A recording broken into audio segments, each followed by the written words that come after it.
Hello guys, this is Manju Kumari and welcome to beginning for learning. आज जो हम topic करने वाले हैं वो है सोशियोलॉजी। हम बात करेंगे सोशियोलॉजी होता क्या है, इसका मीनिंग क्या है। ठीक है, सोशियोलॉजी इसे हिंदी में समाज शास्त्र कहते हैं। तो सबसे पहले हम बात करेंगे ये जो सोशियोलॉजी शब्द है ये जो है वो कैसे बना है, इसका मीनिंग क्या है। तो सोशियोलॉजी जो शब्द है वो दो शब्दों से बना है। ठीक है, एक तो है सोशियो, दूसरा है लोगोज।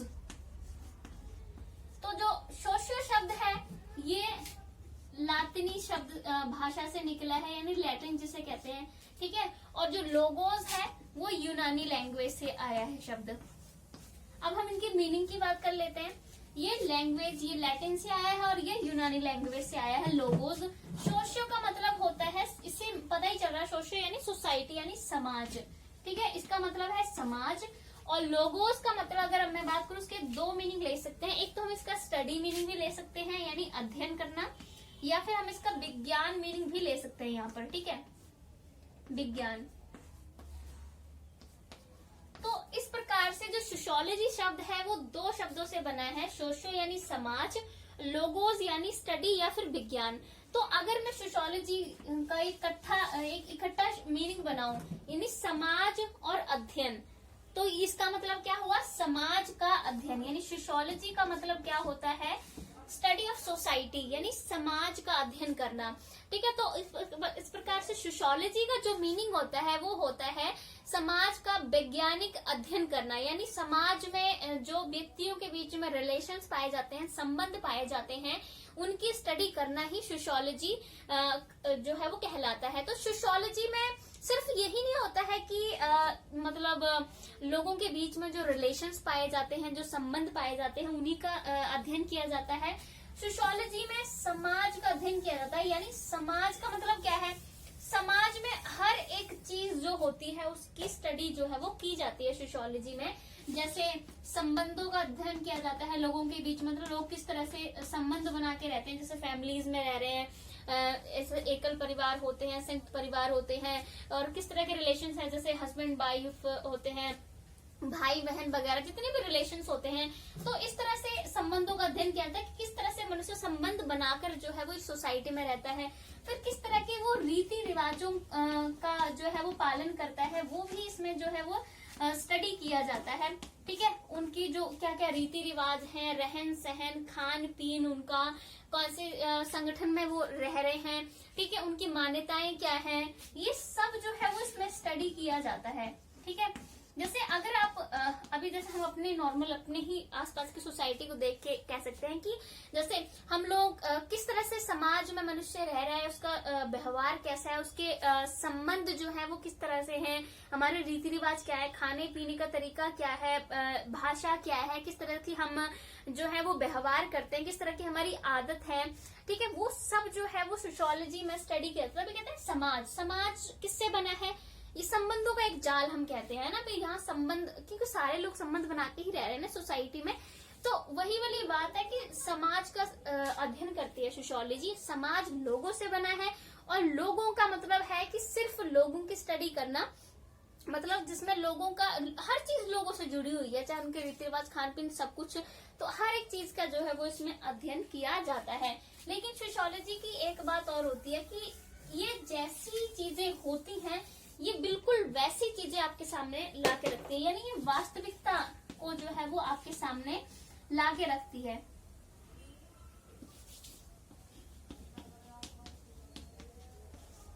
ठीक है, मतलब सोशियोलॉजी जो है वो वास्तविकता को लेके आती है, जो चीज जैसी है वो आपके सामने बिल्कुल वैसी ही प्रेजेंट करेगी। ठीक है, जैसे मतलब ये नहीं बताएगी कि वो चीज अच्छी है बुरी है, ऐसा कुछ नहीं है। जो जैसी है वो आपको बिल्कुल वैसा दिखा देगी।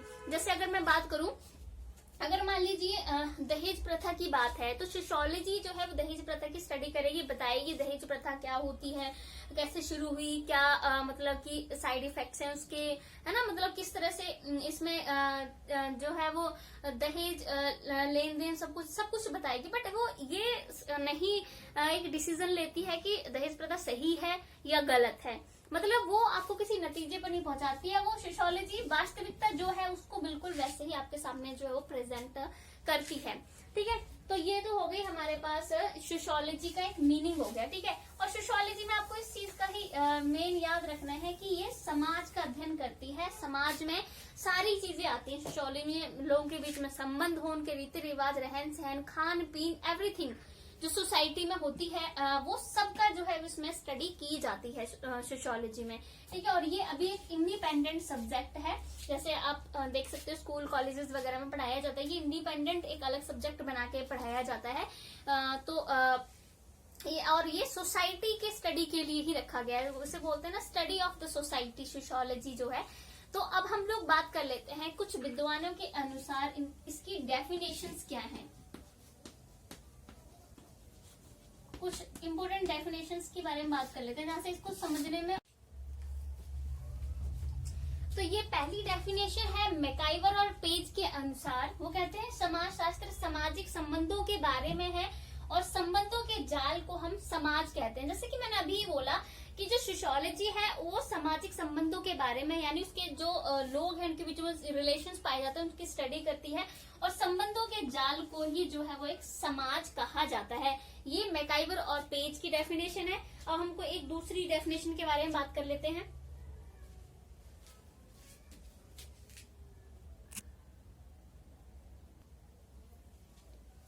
तो ये दूसरी डेफिनेशन है फेयरचाइल्ड के अनुसार। वो कहते हैं समाजशास्त्र मानव को उसके मानवीय वातावरण में पाए गए संबंधों का अध्ययन करता है। जैसे कि मैंने पहले ही बोला कि जो सोशियोलॉजी है वो मानव का अध्ययन और उसके बीच में जो पाए जाने वाले रिलेशंस होते हैं उनकी स्टडी जो है वो करता है। तो ये हो गई हमारे पास डेफिनेशंस। अब हम लोग बात करेंगे इसके नेचर की। इस प्रकार से हमने सोशियोलॉजी को समझ लिया। सोशियोलॉजी का अगर बेसिक एक मीनिंग करें तो यही निकलता है कि सोशियोलॉजी जो है वो सोसाइटी की स्टडी है। ठीक है, अब हम इसके नेचर के बारे में बात कर लेते हैं, यानी प्रकृति। तो इसकी प्रकृति क्या है? प्रकृति करने से पहले जो है वो हम यहाँ पर साइंस का मीनिंग समझेंगे, क्योंकि जो सोशियोलॉजी है वो एक प्रकार का विज्ञान है, साइंस है।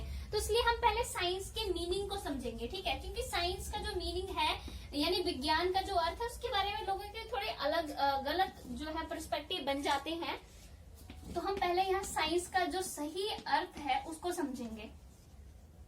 साइंस विज्ञान क्या है? अब देखो, जो गलत पर्सपेक्टिव है वो ये है कि लोग जो है वो साइंस को कुछ ही विषय सामग्री से जोड़ के देखते हैं। जैसे लोग साइंस को क्या मानते हैं, जहां पर एक्सपेरिमेंट्स हो, जो केमिकल्स हैं उनका प्रयोग हो, एक प्रयोगशाला हो, है ना, केमिकल्स वगैरह का प्रयोग चल रहा हो, वो उसको ही साइंस मानते हैं। यानी रसायन विज्ञान या जो भौतिक विज्ञान होता है, लोग जो है वो उसी को जो है वो साइंस मानते हैं। लेकिन सिर्फ रसायन विज्ञान या फिर जो भौतिक विज्ञान है या फिर जो टेक्नोलॉजी है, ठीक है, या जो इस प्रकार के जो एक्सपेरिमेंट्स होते हैं या फिर जो भी टेक्नोलॉजी वगैरह है, ठीक है, सिर्फ उसको ही विज्ञान मानना सही नहीं है। वैसे ये भी विज्ञान है, ये गलत नहीं है, लेकिन सिर्फ भौतिक विज्ञान, रसायन विज्ञान, टेक्नोलॉजी वगैरह को ही विज्ञान मानना सही नहीं है। नहीं तो मोस्ट ऑफ लोग यही मानते हैं साइंस, यहाँ एक्सपेरिमेंट्स वगैरह हो, केमिकल्स का प्रयोग हो, या फिर जो टेक्नोलॉजी वगैरह हमारे जो भी मिसाइल वगैरह, इस सब चीज को ही जो है वो साइंस मानते हैं। बट साइंस का मतलब ये इसका एक विषय वस्तु है। ये रसायन विज्ञान, भौतिक विज्ञान, टेक्नोलॉजी सब कुछ ये इसकी एक विषय वस्तु है, पर यही साइंस नहीं है। विज्ञान जो है वो उस हर विषय सामग्री को विज्ञान कहते हैं जिसे वैज्ञानिक साइंटिफिक मेथड से प्राप्त किया जाता है। यानी उस प्रत्येक विषय सामग्री को, विषय सामग्री यानी जो एक प्रकार से सब्जेक्ट मटेरियल होता है, विषय सामग्री, उस हर विषय सामग्री को जो है वो साइंस माना जाता है, जिसे साइंटिफिक मेथड से प्राप्त किया जा सके। यानी वैज्ञानिक जो विधि है उसके द्वारा जिसे भी प्राप्त किया जा सकता है विषय सामग्री को, उसे जो है वो हम साइंस मानेंगे। जैसे फिर मैं आपको एग्जांपल से समझाती हूँ। वैज्ञानिक विधि, तो हम वैज्ञानिक विधि को भी समझेंगे कि वैज्ञानिक विधि का क्राइटेरिया क्या है, उसे वो क्या है, ऐसी कौन सी विधि है जिसके द्वारा हम उसे प्राप्त कर सकते हैं, साइंटिफिक मेथड होता क्या है। पहली बार तो देखो, जैसे कि मैंने अभी बोला, रसायन विज्ञान है या भौतिक विज्ञान है, ये एक प्रकार की जो है वो सामग्री है, इसे जो है वो साइंटिफिक मेथड से ही प्राप्त किया जाता है, तो इसलिए ये साइंस है।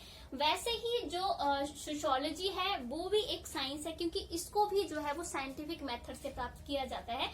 तो साइंस को आपने इस चीज में याद रखना है कि हर एक वो विषय सामग्री जिसे साइंटिफिक मेथड से प्राप्त कर सकते हैं वो जो है वो विज्ञान है। जैसे फॉर एग्जाम्पल अगर मैं आपको समझाऊं, जैसे अभी हम लोग क्या करते हैं, पहले हम इसका साइंटिफिक मेथड को समझ लेते हैं कि साइंटिफिक मेथड होता क्या है, फिर उसके बाद हम लोग समझेंगे कि विज्ञान एक्चुअली में है क्या। साइंटिफिक मेथड वो होता है जिसमें क्या होता है, एक समस्या को चूज किया जाता है सबसे पहले, यानी एक प्रॉब्लम, उसके बाद उस समस्या से संबंधित जो भी लिटरेचर है, साहित्य है, उस सब का एक प्रकार से डीपली अध्ययन किया जाता है। उसके बाद हाइपोथेसिस क्रिएट की जाती है, परिकल्पनाएं बनाई जाती हैं।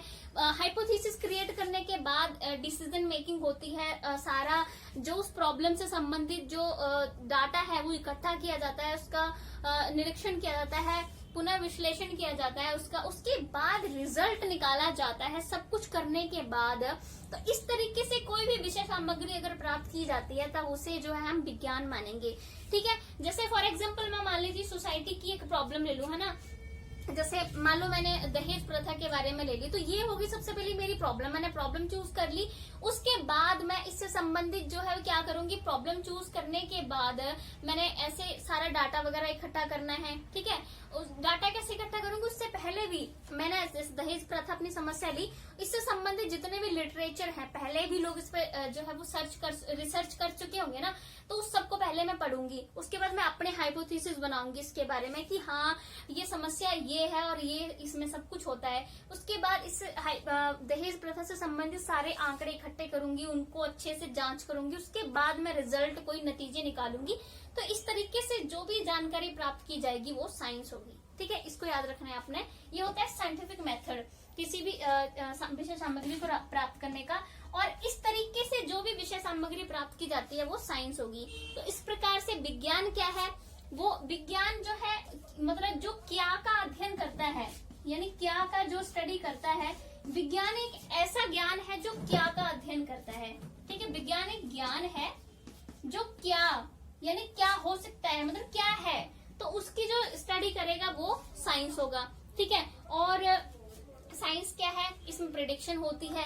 ठीक है, और इसका जो है वो साइंस वो चीज होगी जिसकी भविष्यवाणी की जा सकती है ना, और इसका पुनरीक्षण किया जा सकता है, इसकी जांच की जा सकती है, इसकी प्रामाणिकता की जा सकती है, जितना मर्जी आप इसको जांच कर लो, इसके सत्य को जो है वो साबित किया जा सकता है। बार बार इसका जो है वो इवेल्युएशन किया जा सकता है, पुनर्निरीक्षण किया जा सकता है, इसका निरीक्षण किया जा सकता है, इसकी व्याख्या आराम से की जा सकती है, तब इसे जो है हम साइंस कहेंगे। ठीक है, तो ये है एग्जैक्ट मीनिंग साइंस का। अब हम लोग जो है वो सोशियोलॉजी को साइंस के रूप में पढ़ेंगे। इसका नेचर जो है वो ऐसे ही आता है कि जो विज्ञान है वो एक प्रकार के जो है वो जो सोशियोलॉजी है वो एक प्रकार का विज्ञान है। अब कैसे है, जैसे पहला पॉइंट है, ये जो है वो जो साइंटिफिक मेथड्स होते हैं ना उनका प्रयोग करता है।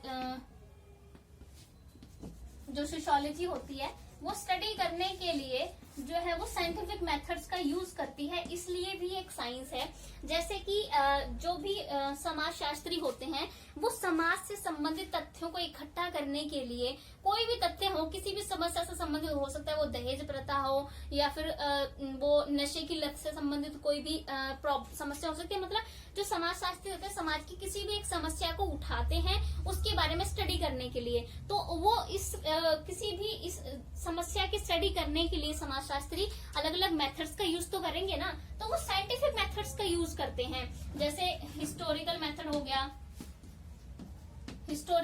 गया, एक्सपेरिमेंटल मेथड हो गया, ठीक है, केस स्टडी मेथड हो गया, केस स्टडी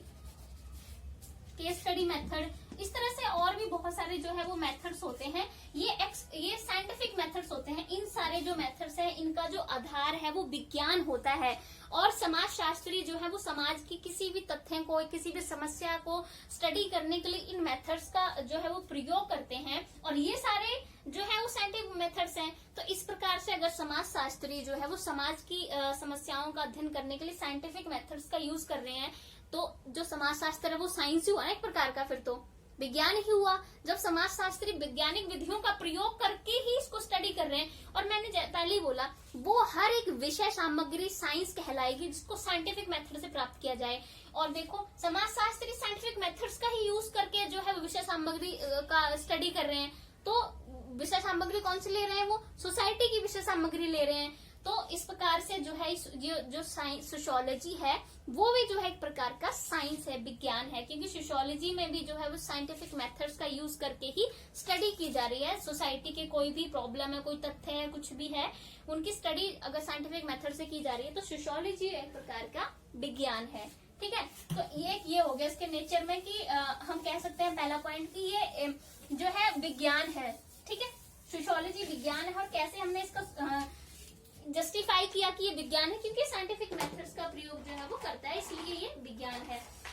देन उसके बाद आता है cause and effect relationship. Second point, cause effect relationship.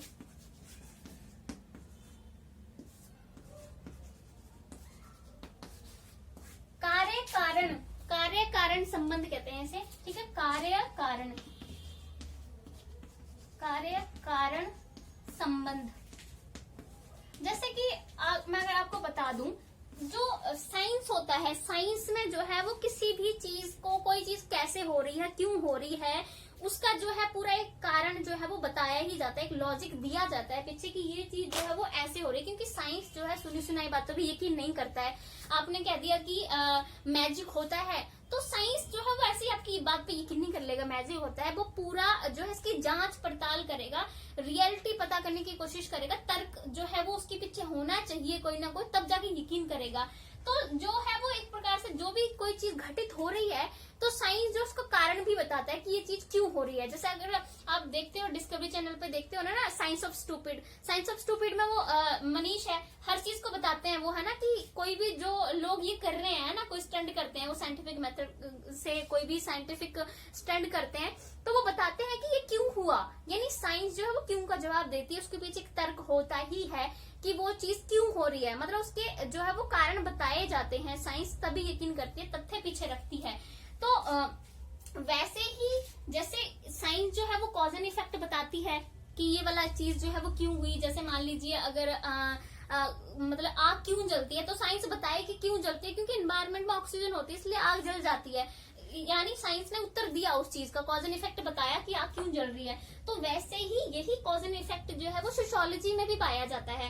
कैसे, जब समाजशास्त्री जो है वो सोसाइटी के कोई भी टॉपिक को लेकर, किसी भी विषय को लेकर स्टडी करते हैं, अध्ययन करते हैं, तब जो है उसका कॉज एंड इफेक्ट बताते हैं। जैसे फॉर एग्जाम्पल अगर वो बेरोजगारी की स्टडी कर रहे हैं, मान लीजिए समाजशास्त्री की समाज में बेरोजगारी बढ़ रही है, तो वो सिर्फ इतना स्टडी नहीं करेंगे कि बेरोजगारी क्या है, क्यों मतलब कि क्या होती है, सिर्फ यही नहीं बताएंगे, वो ये भी बताएंगे बेरोजगारी जो है वो क्या है, क्यों बढ़ रही है, इसके प्रभाव क्या होंगे सोसाइटी पे। तो सोशियोलॉजी जो है वो इस कारण तो बता रही है, लेकिन उसके जो है वो प्रभाव भी बता रही है, कॉज एंड इफेक्ट बता रही है कि बेरोजगारी क्या है, क्यों होती है, क्या है, बट इसके सोसाइटी पे क्या प्रभाव पड़ेंगे, उसका इफेक्ट भी बता रही है। तो कॉज एंड इफेक्ट जो है साइंस की तरह जो है वो सोशियोलॉजी में भी होता है, इसलिए भी ये जो है वो एक साइंस है। ठीक है, तो ये भी इसके सपोर्ट में जाता है कि इस वजह से जो है ये जो सोशियोलॉजी है ये भी साइंस है। देन नेक्स्ट पॉइंट हमारे पास आता है, जैसे कि साइंस मानती है हमेशा से ही, थर्ड पॉइंट, कि साइंस जो होती है, जो चीज जैसी होती है वो आपके सामने रखती है, इसको एक्सप्लेन करती है, बताती है वो चीज क्यों हुई। ये नहीं है कि चार बातें अपनी मनगढ़ंत ऐड करके बता देती है, वो वास्तविकता आपके सामने लाके रखती है कि हाँ ये चीज इसलिए हो रही है। वैसे ही जो सोशियोलॉजी होती है वो भी वास्तविकता जो है वो आपके सामने लाके रखती है, इधर उधर की चार बातें जो है वो ऐड करके नहीं बताती। जैसे कि मैंने आपको शुरू में बताया था कि ये नहीं बताएगी कि कोई चीज जो है वो गलत है या सही है, जो जैसी है वो वैसे आपके सामने प्रेजेंट कर देगी। जैसे अगर मैं साइंस की बात करूं, जैसे मान लीजिए साइंस आपको बताएगी कि जो है जैसे मनुष्य जो है वो खाना कैसे पचाता है, साइंस पूरी प्रोसेस जो है वो बता देगी कि मनुष्य के पाचन तंत्र में किस तरह से खाना पचता है, सब कुछ बता देगी डिटेल में। बट वो ये नहीं बताएगी साइंस की खाना पचना सही है या नहीं सही है। मतलब एक प्रकार से कहने का मतलब है कि जैसे सोशियोलॉजी भी यही करती है, वो आपको कोई भी चीज होगी उसकी वास्तविकता सामने आपके ला के रख देगी, ये ठीक है, लेकिन वो ये नहीं बताएगी ये चीज सही है या गलत है। जैसे मैंने दहेज प्रथा के बारे में बोला था कि जैसे सोशियोलॉजी में दहेज प्रथा के बारे में स्टडी तो की जाएगी, सब कुछ बताएंगे क्यों होती है, कैसे होती है, क्या इफेक्ट होते हैं, बट वो ये नहीं बताएगी कि जो है उसकी वो उचित है या अनुचित है, मतलब सही है या गलत है। तो वास्तविकता रखती है, उसको अपना वो सब्जेक्टिविटी नहीं घुसाती उसमें, मतलब निष्पक्षता रखती है, जैसी है वैसी आपको बता देगी। कोई भी चीज होगी अपना पक्ष नहीं उसमें डालते हैं समाजशास्त्री। नेक्स्ट पॉइंट भी इसी से संबंधित है, ऑब्जेक्टिविटी। इसको भी हम ऑब्जेक्टिविटी से रिलेट कर सकते थे वैसे।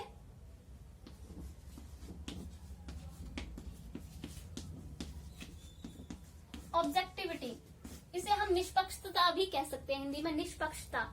ठीक है, तो ऑब्जेक्टिविटी जैसे साइंस में जो है वो ऑब्जेक्टिविटी होती है। साइंस में आप कोई भी चीज एक्सप्लेन कर रहे हो तो आप उसमें अपनी आदतें, विचार, फीलिंग ये नहीं डालते हो। आप साइंस में आप डाल नहीं सकते हो, क्योंकि वो आपको कॉज एंड इफेक्ट दिखाता है कि जो जैसे हुआ उसको आपको बता देगा जैसे हुआ, उसमें अपनी फीलिंग, आदतें नहीं डाल सकते। तो वैसे ही जो है वो सोशियोलॉजी में भी ऑब्जेक्टिविटी होती है, वहां भी आप अपनी फीलिंग वगैरह नहीं डाल सकते हो, अपनी आदतों को नहीं घुसा सकते हो। जो समाजशास्त्री होते हैं वो समाज की किसी भी समस्या को लेकर अगर स्टडी कर रहे हैं ना, तो वो उसमें अपनी आदतों को, अपनी भावनाओं को जो है उसमें नहीं आने देते, वो अपनी आदतों भावनाओं को दूर रखते हैं उस चीज से, और निष्पक्षता के साथ में जो है वो स्टडी करते हैं। तो ये साइंस की तरह ही हुआ, बिल्कुल यहाँ भी पूरी तरह से निष्पक्षता है। ठीक है, जैसे फॉर एग्जांपल अगर मैं बात करूं, मान लीजिए वो जो है जैसे लड़कियों को क्यों मारा जा रहा है ना, क्या बोलते हैं इसको, बालिका हत्या या भ्रूण हत्या कह देते हैं, तो वो हो रही है सोसाइटी में। तो वो इसका बहुत ही निष्पक्षता से स्टडी करेंगे समाजशास्त्री की, ये कन्या हत्या ये होती है, इस कारण से हो रही है, इसके क्या प्रभाव पड़ा, सब कुछ बता देंगे। वो अपनी फीलिंग नहीं डालेंगे इसमें कि भी ये तो होनी नहीं चाहिए, या ये ऐसी है, या फिर ये सही है, ये गलत है। मतलब अपने पर्सपेक्टिव नहीं डालते हैं, वो अपने आप को, अपने पर्सपेक्टिव को दूर रखते हैं। जो एक्चुअली में घटित हो रहा है उस सबको आपके सामने रखते हैं। मतलब जैसा होता है ना, अगर नॉर्मल जैसे पेपर चेकिंग होती है, जब टीचर्स पेपर चेक करते हैं तो बोलते हैं ना उसमें आप अपनी सब्जेक्टिविटी न डालो कि आपका रिलेशन उस स्टूडेंट के साथ में अच्छे हैं तो आप उसको अच्छे मार्क्स दे दो। अपनी सब्जेक्टिविटी को दूर रखो, आप ऑब्जेक्टिविटी लेके आओ, निष्पक्षता के साथ में सब बच्चों को मार्क्स दो, चाहे आपके किसी से अच्छे रिलेशन हो ना हो, उसने पेपर कैसा दिया उसको देख के आप नंबर दो। तभी कहते हैं ना कि आप उसमें अपनी सब्जेक्टिविटी न डालो। तो वैसे ही इसमें होता है कि अपनी जो पर्सनल आपकी आदतें, भावनाएं, फीलिंग है ना, उसको मत डालो। तो इसमें यही होता है, समाजशास्त्री नहीं डालते हैं स्टडी करते हुए। तो यही विज्ञान में होता है और यही इसमें हो रहा है, तो ये भी एक प्रकार से विज्ञान है।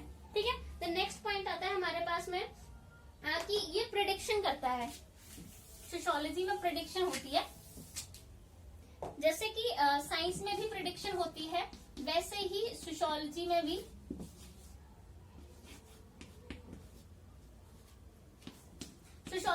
प्रेडिक्शन यानी भविष्यवाणी जो है सोशियोलॉजी में भी होती है, साइंस की तरह ही। तभी तो इसे सोशियोलॉजी को भी साइंस माना जा रहा है ना। अब देखो, अगर आप साइंस में बात करो, साइंस में आप किसी भी चीज को लेकर भविष्यवाणी जो है वो कर सकते हो। ठीक है, जैसे कितना अभी आजकल जो देखो आप कितना हम अंतरिक्ष वगैरह में जा रहे हैं, तो इस चीज को लेकर जो है वो साइंस में भविष्यवाणी की जा सकती है कि हो सकता है आगे जाकर जो है वो मनुष्य और दूसरे प्लैनेट्स पे भी जीना सीख जाए। इस प्रकार से साइंस के जो तथ्य उनके आधार पर भविष्यवाणी की। ठीक है, तो वैसे ही सोशियोलॉजी में भी कुछ जो तथ्य वगैरह होते हैं स्टडी के अनुसार भविष्यवाणी की जा सकती है। ठीक है, स्टडी वगैरह के अकॉर्डिंग। जैसे फॉर एग्जांपल अगर मान लीजिए बेरोजगारी की स्टडी की है समाजशास्त्रियों ने, तो वो बेरोजगारी की स्टडी अभी के भूतकाल, मतलब जो अभी पास्ट में हुआ है, प्रेजेंट में चल रहा है, बेरोजगारी को लेकर सबकी स्टडी करके एक भविष्य की भी घोषणा वो कर सकते हैं कि अगर इस तरह से ही बेरोजगारी बढ़ती रही तो आगे समाज में क्या होगा कि भूखमरी जैसी सिचुएशन आ जाएगी और अपराध बहुत ज्यादा बढ़ेंगे। इस तरह की कोई भी भविष्यवाणी जो है वो कर सकते हैं साइंस की तरह।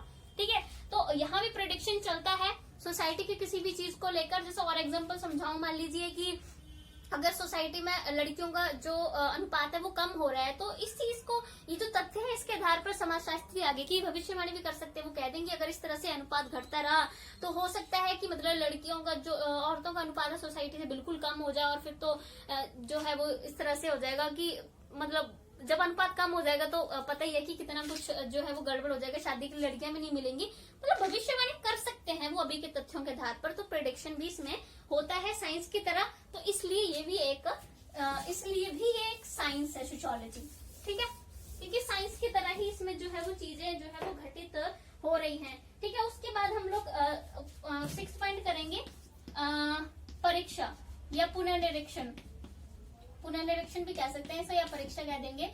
पुनर्निरीक्षण का मतलब यह है कि देखो अभी मान लीजिए कि अगर किसी भी समाजशास्त्री ने किसी भी समस्या को लेकर सोसाइटी की कोई स्टडी की, तो वो स्टडी है थोड़ी कि एक बार स्टडी कर ली तो उसको दोबारा से उस चीज पर स्टडी नहीं की जा सकती, अध्ययन नहीं किया जा सकता है उसका, या फिर उसकी जांच नहीं की जा सकती है। मान लीजिए कि किसी जो समाजशास्त्री है उसने जो है वो 1960 में जो है वो स्टडी की सोसाइटी की स्त्रियों के जो है वो स्थिति को लेकर सोसाइटी में, तब उन्होंने स्टडी की 1960 में। उन्होंने अगर स्टडी की होगी मान लीजिए इंडिया में समाजशास्त्री ने औरतों की पोजीशन को लेकर, तब उस टाइम पोजीशन क्या थी, अच्छी नहीं थी, वो घर गृहस्थी में रहती थी ज्यादातर, इतना बाहर उनका व्यवसाय वगैरह में नहीं था। तो अगर हम उसी जो स्टडी है उसी अध्ययन को आज भी लागू करें तो ये तो गलत होगी, क्योंकि सोसाइटी में परिवर्तन होते रहते हैं, अलग अलग सोसाइटी में अलग अलग तरीके से होते हैं, पर परिवर्तन हमेशा होता रहता है, चाहे बहुत तेजी से हो या स्लो हो सकता है, वो अलग उस पर डिपेंड करता है सोसाइटी पे।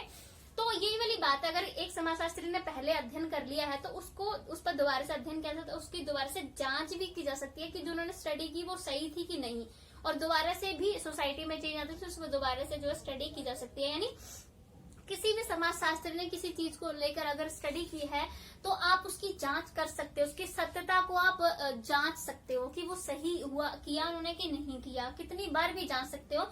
और जैसे साइंस का नहीं होता है कि जितनी बार भी आप कोई चीज है उसको 1000 बार चेक कर लो वो वैसा ही रहेगा, तो वैसे जैसे मान लीजिए साइंस में आप चेक कर रहे हो वाटर का, है ना, तो उसमें H2O होता है, तो आप जितनी बार इस चीज की सत्यता जांच सकते हो कि वाटर में H2O है, 1000 लोग इस पे दोबारा से स्टडी कर लें, ये सत्य चेंज नहीं होगा, ये सत्य का सत्य ही रहेगा कि वाटर H2O होता है, ठीक है। तो वैसे ही सोशियोलॉजी में भी होता है कि कोई भी स्टडी किया तो उसके बार बार जो है परीक्षा, उसकी जांच बार बार की जा सकती है उसकी सत्यता की, ठीक है, साइंस की तरह ही। तो ये भी इस तरह से भी जो है सोशियोलॉजी जो है एक प्रकार का जो है वो साइंस है, ठीक है। देन उसके बाद हम लोग कह सकते हैं कि उसके बाद वही वाली बात है कि क्या के आधार पर, मतलब जो अभी प्रेजेंट में है या फिर जो पास्ट है या प्रेजेंट है, प्रेडिक्शन वाले पॉइंट्स की तरह ये प्रेजेंट और पास्ट के आधार पर जो है फ्यूचर के बारे में डिसाइड किया जा सकता है, जैसे कि मैंने पहले भी बता दिया, प्रेडिक्शन की तरह ये वाला पॉइंट है। अब इसके बाद हम लोग करेंगे, लेकिन इसका क्रिटिसिज्म भी है, जो भी हमने अभी बताया कि जो सोशियोलॉजी है वो एक प्रकार का साइंस है ना, यही बताया ना इसके नेचर में। तो अब हम लोग जो है वो इसका क्रिटिसिज्म भी कर सकते हैं, इसमें कुछ क्रिटिसिज्म भी आते हैं, जैसे कि मैंने आपको पहला पॉइंट बताया था कि साइंटिफिक मेथड की जो है लिमिटेशंस लिख दूं या क्रिटिसिज्म लिख दूं, ठीक है। इसको सीमाएं या परिसीमाएं कह देते हैं हिंदी में। तो पहली है इसकी, जैसे मैंने बोला कि साइंटिफिक मेथड जो है वो इसमें यूज किया जाता है, जैसे historical, experimental method, case study method, है ना, तो इसलिए भी ये साइंस है सोशियोलॉजी, क्योंकि इसमें साइंस की तरह साइंटिफिक मेथड्स का यूज किया जाता है। बट इसका क्रिटिसिज्म ये है कि जो एक्सपेरिमेंटल मेथड है, एक्सपेरिमेंटल यानी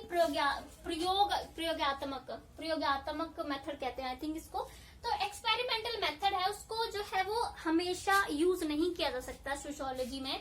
हम उसको साइंस में हमेशा यूज कर सकते हैं लेकिन सोशियोलॉजी में नहीं, क्योंकि सोशियोलॉजी क्या करती है, समाज की स्टडी करती है, सोसाइटी की स्टडी करती है, यानी लोगों के संबंधों, उनके व्यवहार, उनकी आदत, रीति रिवाजों की स्टडी की जाती है। और सोसाइटी में हमेशा जो है वो परिवर्तन आता रहता है, चीजें बदलती रहती हैं, ठीक है। तो ये है कि आप जो है जो लोगों का जो व्यवहार है, उनके संबंध है, रीति रिवाजों की स्टडी कर रहे हो, उनको आप एक केमिकल की तरह बोतल में डाल के घोल के नहीं रिजल्ट निकाल सकते हो ना। मानव का जो संबंध है उनको आप एक प्रयोगशाला में जाके थोड़ी ना जांच सकते हो जाके, है ना। तो वही वाली बात है। तो एक्सपेरिमेंटल मेथड जो है उस पर उतना ज्यादा फिट नहीं बैठता है, ठीक है। हमेशा इसका प्रयोग सोशियोलॉजी में नहीं कर सकते हो, आप साइंस में हमेशा कर सकते हो। साइंस की कोई भी चीज हो, मतलब ठीक है, जैसे भौतिक विज्ञान वगैरह हो, रसायन विज्ञान हो, वहां हमेशा इसका प्रयोग कर सकते हो। जैसे H2O, जैसे मान लो जांच करना है किसी ने, तो उसका 1000 बार स्टडी करो, कुछ भी करो, H2O का वाटर H2O का ही रहेगा। लेकिन आप जो है वो मानव के संबंधों व्यवहारों को एक प्रयोगशाला में जाके नहीं जांच सकते, तो ये एक्सपेरिमेंटल उतना फिट नहीं बैठता इसमें। तो ये इसकी एक लिमिटेशन है। मतलब ये एक्सपेरिमेंटल जो है भौतिक और रसायन विज्ञान में बैठ सकता है फिट, लेकिन इसमें इतना फिट नहीं बैठ सकता है। देन सेकंड पॉइंट जो है प्रेडिक्शन को लेकर इसकी क्रिटिसिज्म है, भविष्यवाणी। जैसे मैंने बोला कि इसमें भविष्यवाणी की जा सकती है, लेकिन इस भविष्यवाणी उतनी सटीक नहीं की जा सकती कि जो आपने बोला है कि वैसा ही होगा, बिल्कुल वैसा हो, उतना जरूरी तो नहीं है। पहली बात तो यह है कि सोसाइटी की स्टडी की जा रही है ना सोशियोलॉजी में, सोसाइटी हमेशा बदलती रहती है, चेंज उसमें आता ही रहता है। तो आपने आज जो है आज की सोसाइटी को लेकर जो प्रेडिक्शन किया, हो सकता है वो आगे लागू ना हो, क्योंकि सोसाइटी चेंज हो जाएगी, जैसा आपने बोला, ठीक है। जैसे मान लीजिए अगर 1960 में किसी ने प्रेडिक्शन की कि औरतों की स्थिति यही रहेगी जैसी अभी बुरी है, और भी बुरी हो सकती है इससे आगे जाकर, तो उनके प्रेडिक्शन हम देख सकते हैं कि गलत साबित हो सकेगा अगर मान ली किसी ने किया तो, क्योंकि अब तो औरतों की स्थिति खराब नहीं, अच्छी होती जा रही है, अच्छी होती जा रही है, तो उनकी प्रेडिक्शन ऐसे गलत हो जाती। तो वही वाली बात है कि जो आपने भविष्यवाणी की है वो पूरी तरह से सही हो, वो पॉसिबल नहीं है, इसमें गलत भी हो सकती है, क्योंकि सोसाइटी चेंज होती रहती है, और जो चेंज होती रहती है उसके बारे में सही बातें बताना जो है वो पॉसिबल नहीं है, ठीक है। तो एक ही इसका ये क्रिटिसिज्म है। देन उसके पास मैंने आपको ऑब्जेक्टिविटी की बात की थी कि इसमें जो है वो निष्पक्षता होती है, ठीक है। लेकिन निष्पक्षता जो है वो कभी कभी इसमें सब्जेक्टिविटी भी आ जाती है। जैसे मान लीजिए, क्योंकि समाजशास्त्री भी इंसान है, और इंसान अगर किसी भी चीज की स्टडी करता है तो कितना भी बचे वो अपनी आदतें व्यवहार को उसमें ऐड कर ही लेता है, क्योंकि जो समाजशास्त्री वो भी किसी न किसी समाज, किसी जाति धर्म से संबंध रखते ही हैं, तो उनकी जो सोसाइटी से संबंधित जो भी उनकी आदतें विचार हैं वो उनकी स्टडी में थोड़ी कहीं ना कहीं दिखाई देंगी। तो इसलिए इसमें पूरी तरह से निष्पक्षता जो है वो नहीं आ पाती है, क्योंकि समाजशास्त्री की भावना वगैरह जो कहीं ना कहीं जाके उसमें जो है वो ऐड हो ही जाती हैं, ठीक है। देन उसके बाद है कि ये इसके जो भी सिद्धांत हैं, ठीक है, वो यूनिवर्सल नहीं है। इसके जो भी सिद्धांत हैं वो सारा व्यापक नहीं है सोशियोलॉजी के, क्योंकि हर समाज में जो है वो परिवर्तन आता रहता है, कहीं बहुत तेजी से परिवर्तन आता है, कहीं बहुत स्लो परिवर्तन आता है। जैसे गांव में चेंज बहुत धीरे धीरे आता है, शहरों में चेंज बहुत जल्दी जल्दी आता है। तो इस प्रकार से कुछ भी ऐसे जो है उसके हमारे कोई सिद्धांत नहीं है जिनको जो है वो पूरी यूनिवर्स पे, पूरे विश्व पे लागू किया जा सकता है, पूरी विश्व की सोसाइटी पे लागू, इस तरह के कोई भी सिद्धांत जो है इसमें नहीं है, क्योंकि हर जगह के सोसाइटी के तत्व वगैरह अलग होते हैं, हर सोसाइटी में चेंज आता रहता है, वो भी अलग अलग स्पीड से आता है। तो ऐसे कोई सिद्धांत जो है वो नहीं बने हैं जो हर सोसाइटी पे जो है वो लागू हो, ठीक है। और उसके बाद जो इसकी वो है कि कुछ इसकी ना शब्दावली को लेकर भी क्रिटिसिज्म जो है वो किया जाता है। सोशियोलॉजी में ऐसा होता है, कुछ ऐसे शब्द होते हैं जिनके अलग अलग विद्वानों ने अपने अलग अलग मीनिंग दिए होते हैं, ठीक है। तो उनका अलग अलग मीनिंग को फिर समझना वो भी जो है पूरी तरह से नहीं हो पाता है। कई विद्वान ऐसे होते हैं जिन्होंने कोई मीनिंग, किसी भी शब्द को किसी और मीनिंग में यूज किया होता है, लेकिन किसी और विद्वान ने उस मीनिंग को किसी और अर्थ में इस्तेमाल किया होता है। तो इस प्रकार से जो शब्दावली है वो भी कई बार जो है इसमें एक प्रकार का जो है वो अवरोध पैदा करती है, क्योंकि शब्दावली हर विद्वान ने अपने अकॉर्डिंग यूज की होती है, तो उसको सही से समझना नहीं समझ आता है, कहीं गलत अर्थ में ले लिया जाता है। तो ये भी इसका एक जो है वो कमी है, ठीक है। और उसके बाद कॉज एंड इफेक्ट वाला मैंने आपको एक पॉइंट बताया था, तो कॉज एंड इफेक्ट वाले जो पॉइंट है उसमें ये क्रिटिसिज्म है कि जैसे कि मैंने पहले ही बता दिया, जो सोशियोलॉजी है वो सब कुछ बता देगी आपको कि ये चीज ऐसी है वैसी है, बट ये नहीं बताएगी वो सही है या गलत है। जैसे मैं दहेज प्रथा का बताया, दहेज प्रथा का सब कुछ बता देगी, ये होता है, इसके ये कारण होते हैं, ये प्रभाव है, लेकिन वो ये नहीं बताएगा कि दहेज प्रथा सही है या गलत है। तो कॉज एंड इफेक्ट उतना क्लियरली नहीं बताते हैं, निष्पक्षता से सही से नहीं बताते हैं, तो ये भी इसकी जो है वो एक लिमिटेशन है। तो अब हम, ये तो हो गया हमारा सोशियोलॉजी का मीनिंग हो गया एंड नेचर हो गया। नेक्स्ट वीडियो में हम बात करेंगे इसके स्कोप की, कि जब स्कोप को समझेंगे तो और ज्यादा जो है वो सोशियोलॉजी का जो मीनिंग है वो और ज्यादा क्लियर हो जाएगा। तो गाइज, अगर आपको मेरा वीडियो अच्छा लगता है तो प्लीज लाइक शेयर सब्सक्राइब जरूर करें। Thank you so much.